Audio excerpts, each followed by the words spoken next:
Welcome to Spaceballs the game. And before you check, this wasn't in the merchandising agreement. The game's going to be a third-person Souls-like play, challenging the player to traverse levels, engage in extreme sword-saber combat, and puzzles that will leave you contemplating for hours.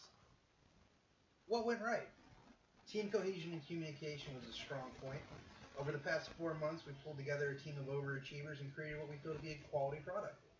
Daily, in most cases, team members would meet to work on their portion of the project while helping others to understand or rubber ducky situations that they may have come across. The development process was intense, not really making a game before. To start, we chose a base game, Star Wars Fallen Order.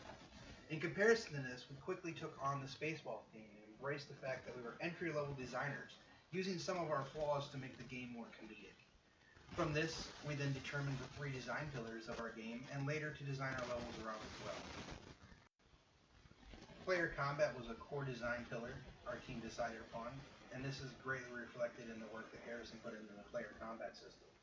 Our player can throw the lightsaber and perform a combination of heavy and light attacks, giving them the opportunity to play the game how they feel. Puzzles, our second design pillar, we chose to entice the player.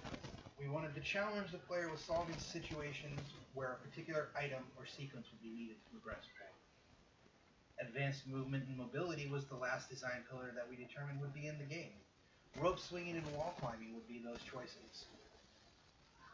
All in all, the experience has been great, and we've learned a great deal in regards to teaching the player on how to traverse the level and the implementation of the IPM methodology towards teaching our mechanics to the player and helping them through the level.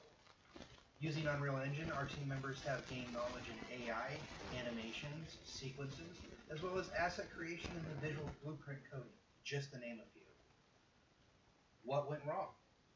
There were other mechanics that we contemplated and left behind after the decisions to remove them in favor of working towards others that needed a bit more polish. Sliding and zip lines were amongst these mechanics.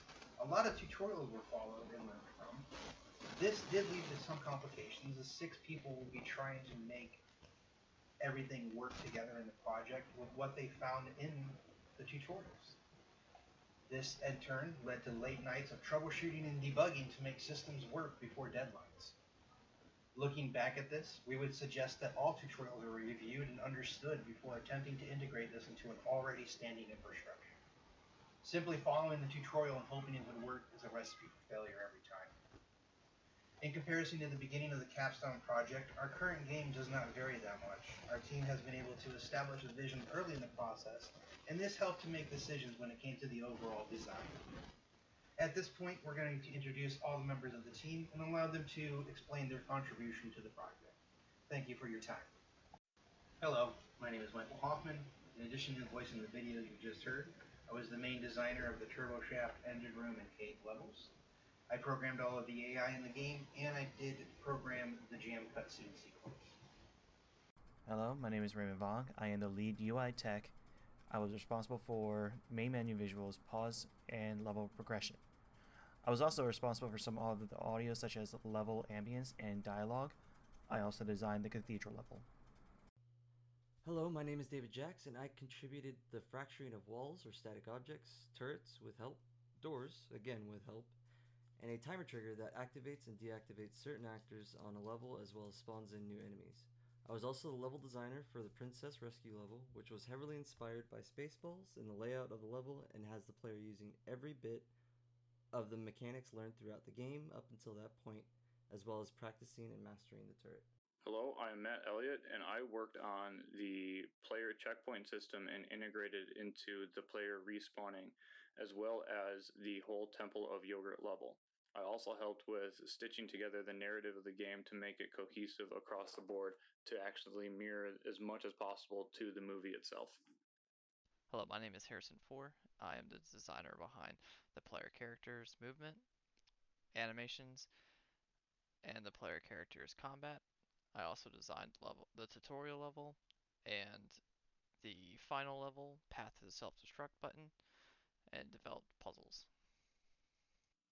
Hello, my name is Dennis Sosa. I work on the various advanced movement abilities such as wall climbing, rope swinging, and the pilot mechanic. These actions are what gives the player the ability to gain access to the unreachable areas that they cannot traverse by normal means, and is one of the foundation of the design pillars. As we wrap up the video, we would like to take a quick moment to thank the Full Sail staff for their support and mentorship throughout the degree program. And as a special thanks to the art students we were given the opportunity to collaborate with on this project. Chase Reynolds, Stephen Moore, and Ben Metz. Great work was done by these gentlemen, and in the end it helped to make our game more immersive. Thank you for watching our presentation of Spaceballs, the game.